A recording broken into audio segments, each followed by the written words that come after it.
Olá, o Poder Judiciário ainda é uma instituição das mais conservadoras e sempre manteve uma posição discriminatória nas questões de gênero. Com uma visão estereotipada da mulher, é exigida uma atitude de recato, né? Impõe uma situação de dependência.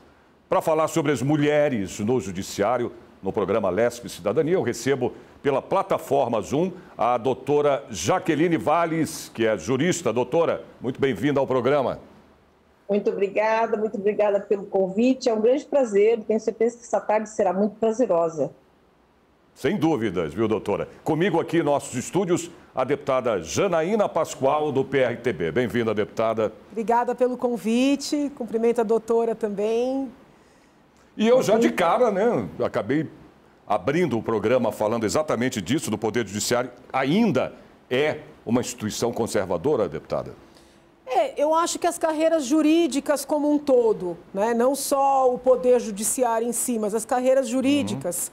E é interessante porque nós formamos muitas meninas, né, no direito, mas ainda há dificuldade, vamos dizer assim, não digo no início da carreira, mas para a ascensão na carreira, tanto na advocacia como na magistratura, por exemplo. As mulheres entram, elas passam nos concursos, mas para subirem a desembargadoras e, no caso do Ministério Público, a procuradoras e assim por diante. Então, ainda tem muito, e digo mais, nas carreiras universitárias também.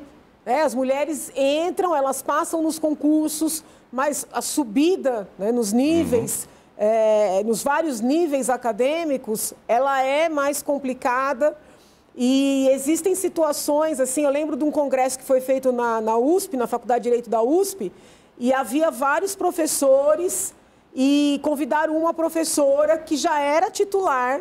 Veja, não tem nenhum demérito em secretariar os trabalhos, sim, mas é uma professora titular que foi convidada para secretariar os trabalhos. Então, era como se o fato dela ser uma mulher só a colocasse como secretária dos trabalhos. O que digo, não tem demérito, mas porque justamente a mulher, né? Então, essas sinalizações, elas estão presentes ainda em todas as carreiras jurídicas. Eu acho que extrapola um pouco o Poder Judiciário. Mas hoje, né, doutora Jaqueline, como a senhora falou até antes de começar o programa aqui, nós temos juízas, né? Aliás, não só, né, doutora, na parte jurídica, né? Hoje você tem nas empresas, né, presidentas, vamos dizer assim, a gente fala presidente, mulher, né? Presidentas, né? Diretoras gerais, quer dizer, está se, né, doutora Jaqueline, está se igualando. Como é que a senhora vê isso? Qual a sua posição em relação a sua visão, melhor dizendo, em relação a isso? Então, eu concordo com a deputada Janaína, principalmente no campo universitário, né? Eu também dou aula e vejo as salas repletas de alunas de direito, mas eu não encontro muito elas no dia a dia. Principalmente, não sei se é porque eu estou na carreira jurídica criminal, eu sou advogada criminalista, mas isso realmente nós acabamos encontrando muito homens. E as mulheres, quando chegam, que chegam de forma normal, que nem que são capacitadas pela sua capacidade, não pelo seu gênero, são às vezes apontadas. Nossa, nós temos uma mulher agora como desembargadora, olha, nós temos uma mulher agora como presidente, olha. É interessante essa visão, né? Que aponta-se primeiro o gênero e depois fala a função, a qualificação dela. E isso quando a gente chega na delegacia, somente quando eu chego na delegacia para conversar com o cliente, mas a senhora vai conversar com o seu cliente? É a senhora mesmo? Puxa, eu estou já de um bom tempo já na área criminal, ainda ouço isso. Olha, doutor, mas doutor, é a senhora que vai fazer o julgamento? Sou eu. Como se fosse uma coisa assim, estranha naquela seara, né, tão masculina como a doutora... Quer dizer assim, é uma mulher, né, doutor? Nossa, mas é uma mulher que vai... Tá à frente, vai presa. Engraçado, né, doutora? Não, ainda tem muito a evoluir. A senhora falando, eu lembrei uma vez que eu fui acompanhar um depoimento na Polícia Federal, eu fui acompanhar uma testemunha, era um senhor, estava de terno, gravata, e assim, quando a gente chegou, o delegado falou, bom, a senhora é a testemunha? Porque na cabeça dele, o advogado seria o homem, né? Aí eu falei, não, esse senhor é que é a testemunha, eu sou advogada. Essas situações, elas se repetem com muita frequência, eu tenho vários exemplos para dar, mas são muito comuns. Muito comuns mesmo, vários exemplos mesmo.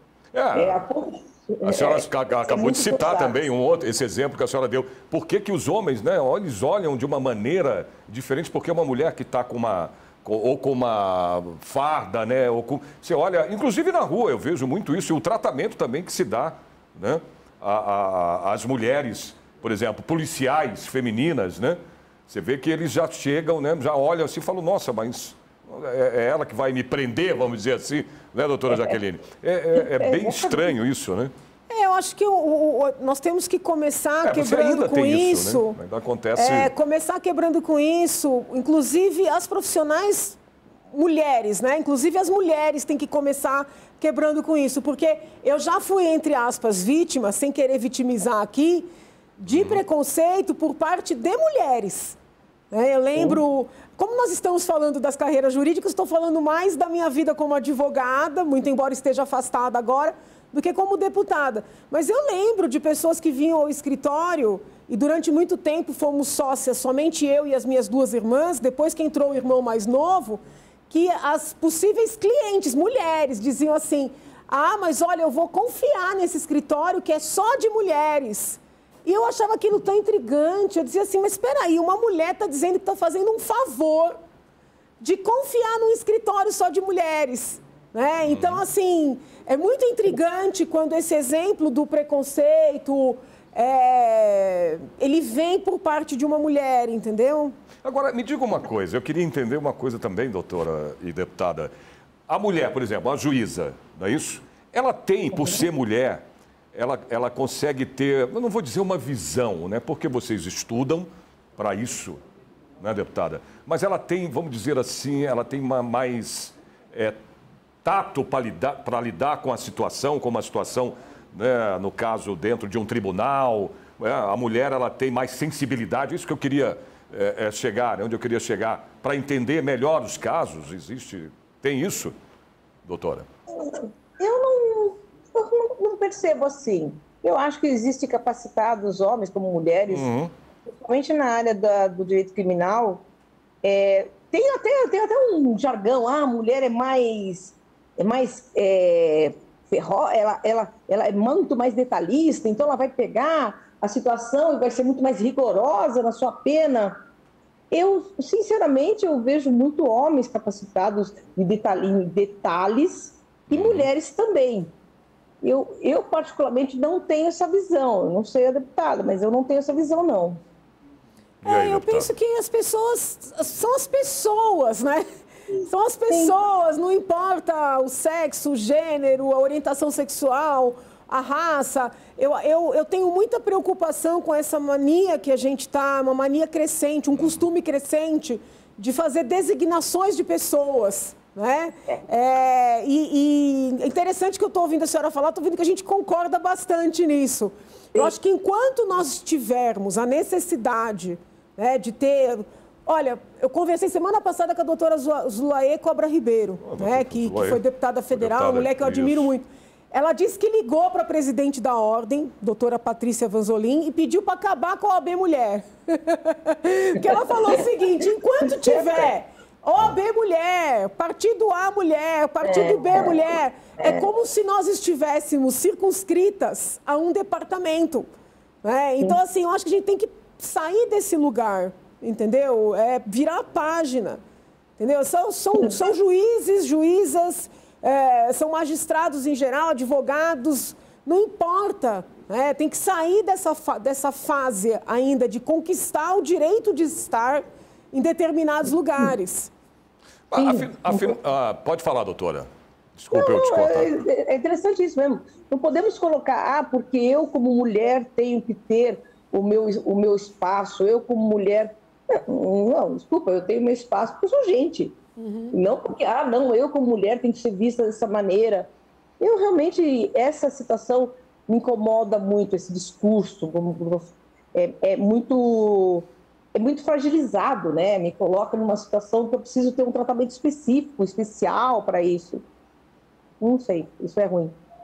O que a gente pode dizer, então, afinal, daquela frase, né, daquela expressão, as mulheres na justiça? Hã? Não, eu acho que as mulheres na justiça são as mulheres nas várias posições das carreiras jurídicas, participando de acordo com a sua capacidade e competência, né? O que incomoda é que muitas vezes a mulher, por exemplo, a advogada, para cobrar os mesmos honorários do advogado, ela tem que ter mais títulos, ela tem que ter mais reconhecimento, ela tem que ser melhor.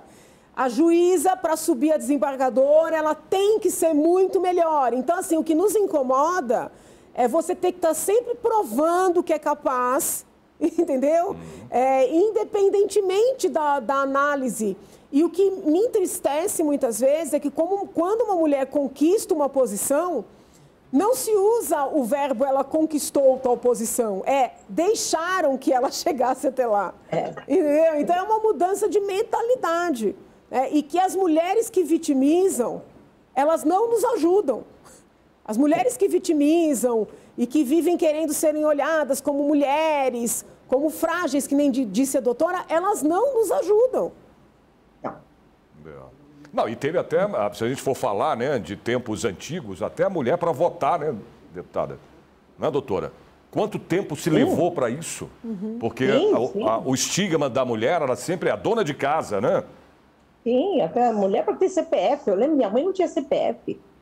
Era o CPF do meu pai. É uma coisa estranha, né? Nossa, era o CPF do pai dela, olha isso. Eu tenho 57 anos. A minha mãe, óbvio, a geração de dona de casa, mas durante muito tempo ela ditava o CPF do meu pai.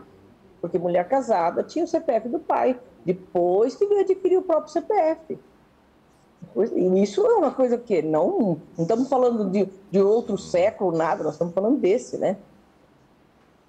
Doutora. Eu vejo muito aqui, viu, doutora Jaqueline, a deputada, no seu ofício, né, como parlamentar, mas é impressionante o que ela faz quando ela sobe numa tribuna para falar. A deputada tem esse poder, né, da fala, da voz, né, do poder da fala, isso é muito importante, né? Ela consegue representar tudo isso e ela dá um banho quando está numa tribuna aqui. É impressionante. E isso já foi muito criticado também. Eu me lembro disso. Na época, a senhora estava falando da sua mãe, mas eu me lembro da minha também. Que ela teve que provar que ela era capaz de chegar onde ela chegou. Né? E essa é a diferença, né, doutora, entre os homens. É impressionante. A deputada tem uma capacidade muito grande. Né? Quando ela fala na tribuna, as pessoas ficam assim, ó. Meu Deus, porque... É lógico, mas é pela capacidade da deputada. Exato, pela capacidade, não porque por ser mulher ou homem, gente. Exatamente. Não é aquela frase horrorosa. Nossa, apesar de ser mulher, essa frase é péssima. Apesar de ser mulher, ela foi muito bem, viu?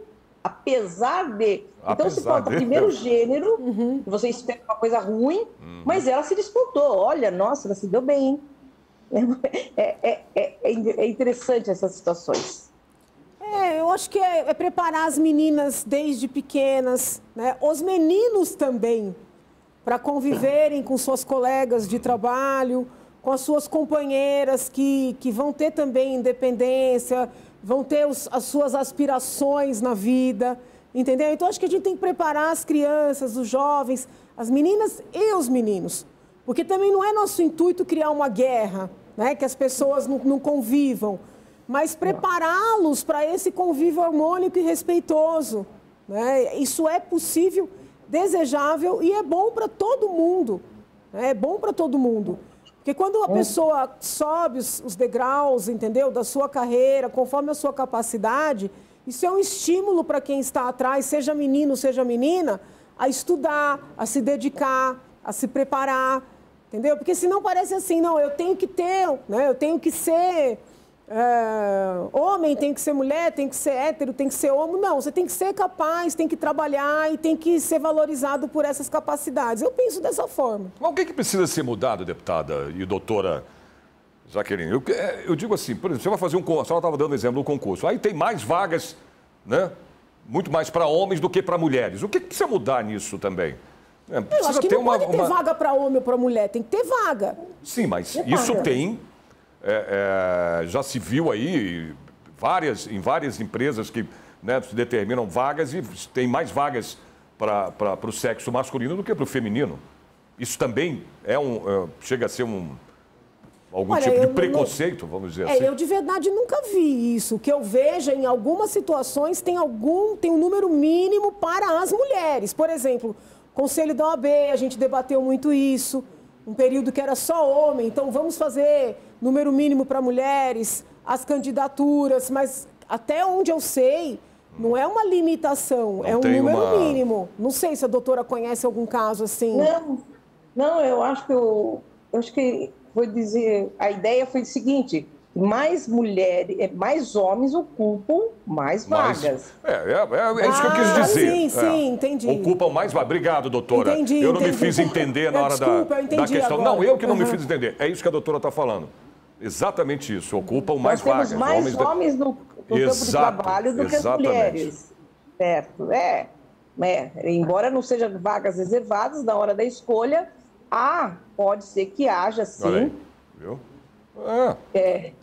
Na hora da escolha pode ser que haja sim aquela preferência por um grau um pouco mais alto de um homem que passa uma certa seriedade, uma certa mais firmeza na função, no cargo. Sim, mas a mulher também passa isso, né?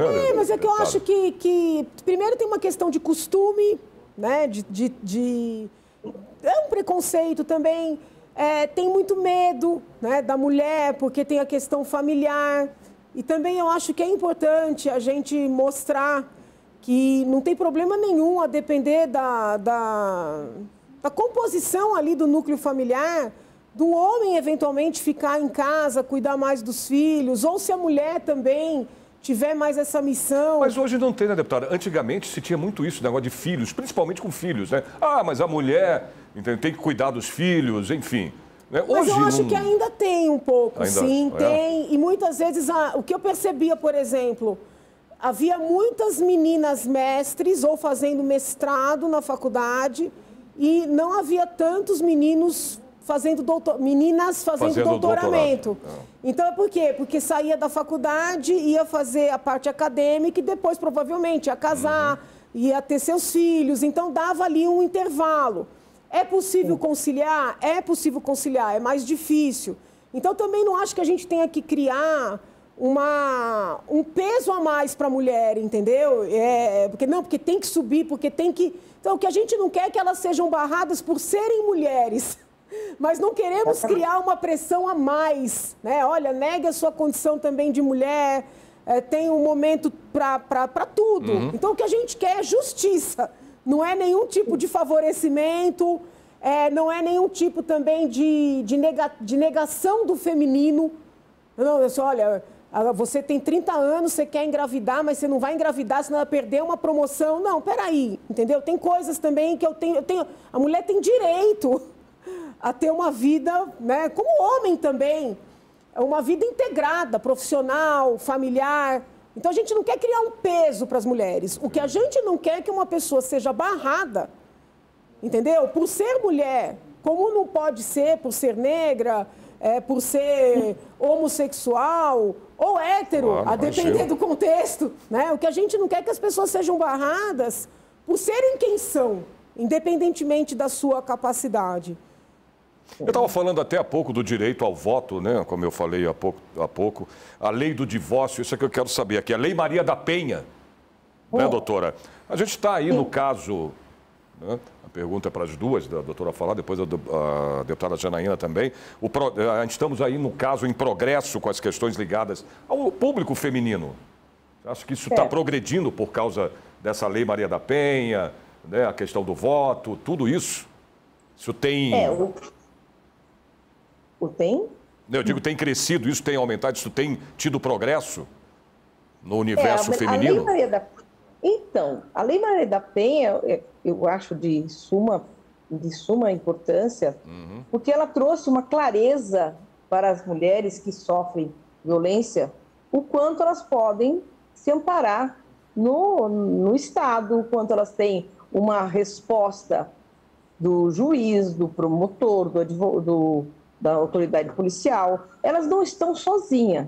A ideia que eu vejo muito na Maria da Penha, em todos os seus detalhes, é, olha, mulher, você não está sozinha, você não precisa ficar numa situação se sentindo completamente só.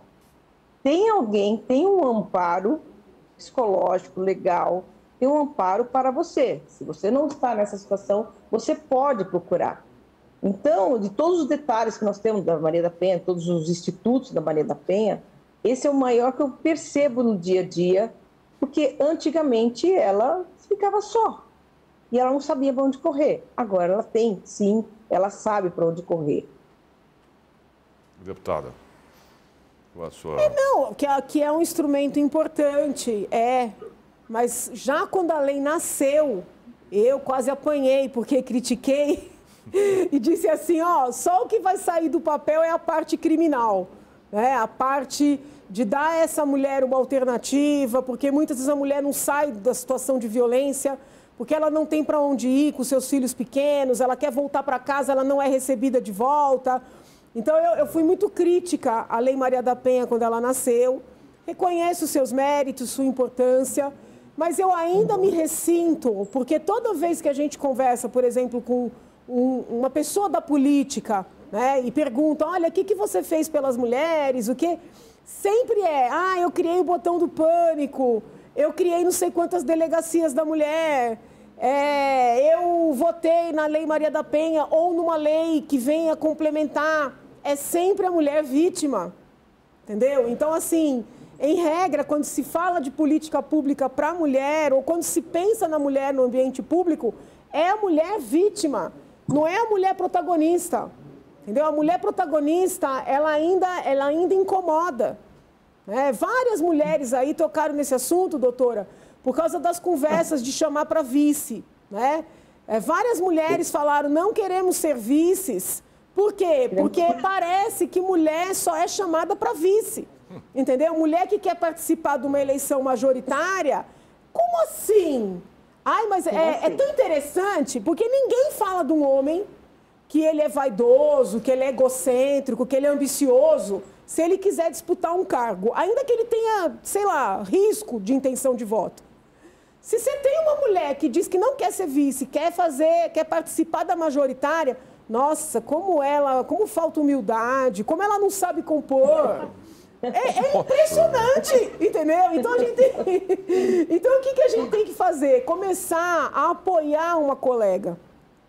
Mesmo que não concorde 100% com ela, mas assim, ela tem direito a buscar aquele espaço, seja na política, seja na advocacia, seja na magistratura. A gente tem que se policiar para não corroborar essa ideia de que a mulher tem que se contentar em ser coadjuvante.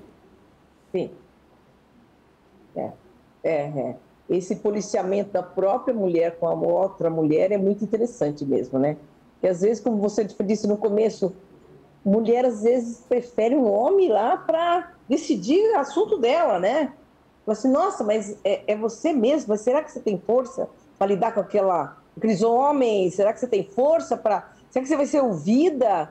Pô, mas lá só tem homem, será que não seria melhor um outro homem? A própria mulher, às vezes, coloca em xeque a sua determinação, né? O seu espaço. Quer dizer, ela mesma duvida dela mesma, é isso? Acaba... Uma colega... Entendeu? Então a gente tem que começar a... É óbvio, veja, não é que a gente vai favorecer sempre a mulher, mas não cair na armadilha de desmerecer, entendeu? Uma colega, uma mulher que busca uma posição. Porque a mulher que busca uma posição, ela ainda incomoda. Ela ainda é vista como uma mulher, vamos dizer assim, que é meio como se ela estivesse traindo a sua condição de mulher. Entendeu? Isso é muito sutil. Mas eu sinto isso bastante no meu dia a dia, não só com relação a mim, mas com relação a outras mulheres. Vou dar um exemplo aqui, acho que não tô fazendo campanha para ninguém. A senadora Simone Tebet. Sim. Todo mundo acha que ela tem que aceitar ser vice de alguém. Mas tem outros pré-candidatos que estão ali com a mesma intenção de voto. Não tem problema se ela quiser ser vice, mas por que ela tem que ser vice necessariamente? Entende? Mas isso é meio que natural para as pessoas, que ela tem que ser a vice. Então, assim, quando acontece isso, eu já defendo, quando ela tem todo o direito de ser candidata. Se eu vou votar nela ou não, não é a questão, mas ela tem direito, da mesma maneira que os demais têm direito, entendeu? É mentalidade, é muito mais do que lei, é mudança de mentalidade. Concorda, doutora? Lógico, concordo sim, concordo sim. E parece que a mulher fica na retaguarda, né? Meio que vigilando o que o outro está fazendo, para se alguém fizer coisa errada, ela vai lá e arruma. Sempre fica no resguardo do que o protagonista está fazendo, e ela, como coadjuvante, ela vem e vai adequando o erro do protagonista. É interessante isso, bem interessante mesmo. Olha, eu tenho uma citação aqui, eu queria, né, que a doutora comentasse, e a deputada também. Olha só, as diferenças entre homens e mulheres decorrentes, né, de toda uma conjuntura social e cultural acabaram por colocá-los em dois mundos, a ponto de serem tidos como sexos opostos e não compostos complementares, deputada. O que a senhora acha dessa citação? Eu acho isso ruim, entendeu? A gente tem que conscientizar as pessoas para se respeitarem, respeitar os espaços, as expectativas, mas para viverem em harmonia. O que nós não queremos uma sociedade de homens e mulheres separados, até porque senão como é que procria? Entendeu? Eu sou do tipo que acha importante povoar o mundo, entendeu? Pensar em ter gerações futuras, até para defender o país. Né? Vídeo que está acontecendo na Ucrânia aí, a Rússia invadiu a Ucrânia, você tem que ter povo, entendeu? Então, essa coisa de guerra entre sexos não é comigo. Eu acho que o feminismo inteligente é aquele que fortalece a mulher sem negar, né? Sem negar a beleza de ser mulher, entendeu? De amar, de ser amada, se quiser, de gerar, entendeu? De amamentar. Então, não sei, eu penso assim. Sei que é polêmico, mas é assim que eu penso. Doutora Jaqueline. Não, eu compactuo, porque esse negócio de o ódio ao homem não tem nada a ver, não tem nada a ver. Antes de qualquer coisa, nós somos pessoas, é como a gente estava falando no começo. Não posso pegar e verificar, olhar para aquela pessoa, primeiro como gênero dela. Bom, se é homem, já devo dar um passo atrás, vamos ver o que ele quer, depois eu vou me posicionar. Não, eu estou lá e vou conversar com a pessoa. Se ela é homem, se ela é mulher, eu não sei. Ela pode ser legal, como não pode ser legal, independente de ser um determinado gênero. Então, essa separação, essa situação de mulheres têm que se unir contra alguém, contra o outro lado, eu acho muito fraco, isso vai inferiorizar mais ainda as pessoas, porque elas vão se destacar não pelo que elas são, representam como pessoas, e sim como pelo que ela escolheu ser de gênero. Então, é bem difícil, bem difícil. Olha, a gente está chegando ao final do programa, deputado. Eu queria aqui saber da senhora o papel da Alesp, da nossa Assembleia Legislativa, no enfrentamento da violência doméstica e familiar contra a mulher. Olha, eu prefiro falar do papel da Alesp no estímulo, né? As mulheres se sentirem capazes de dar passos além, entendeu? De, inclusive, entrarem na política, de buscarem uma carreira, de acreditarem em si, sabe, de serem protagonistas. Eu tenho insistido muito com as colegas deputadas que parem de subir na tribuna, é óbvio, é um direito delas, mas que parem de subir na tribuna e comecem dizendo, olha, eu como mulher, eu na condição de uma deputada, chega, gente, né? Nós temos que deixar muito claro que nós tratamos de todos os temas, sabe? Nós tratamos de educação, saúde, saneamento, segurança. Então, eu acho que quanto mais nós quebrarmos com essa visão de que a mulher só é lembrada no ambiente público quando ela é vítima, melhor. Não significa não olhar para situações de vitimização, mas eu acho que a gente já está num passo na frente, né? Eu tenho esse sentimento. Perfeito. Doutora, suas considerações finais, rapidamente. Exatamente isso. Olha, a mulher, quanto o homem, quanto mais se colocar como pessoa e não como diferencial, se eu sou mulher, eu sou homem, eu acho que vai enriquecer mais a sociedade. Esse vitimismo realmente é muito prejudicial. esse destaque da fragilidade do sexo masculino, logo eu tenho que ter proteção a todos, sempre proteção. Isso só causa, eu acho que um desânimo para as outras gerações, porque elas ficam vendo, poxa, mas a mulher ela tem que ter um dia da mulher, ela tem que ter uma lei para a mulher, ela tem que ter algo diferenciado para a mulher. Isso é muito ruim. Eu tenho 2 filhas e eu tento passar para elas que esquece isso, vai trabalhar, vai estudar, vai fazer o que tem que fazer, como qualquer ser humano qualquer, independente de ser mulher. Certíssima. Doutora, obrigado pela sua participação. Imagina, muito obrigada. Aqui no nosso programa. Obrigada, doutora. Foi uma honra encontrar a senhora. Janaína, um abraço, viu? Obrigada. Tchau. Beijo. Até logo. Obrigado também a participação da deputada Janaína Pascoal aqui no nosso programa. O programa Alesp Cidadania de hoje termina aqui. Até o nosso próximo programa.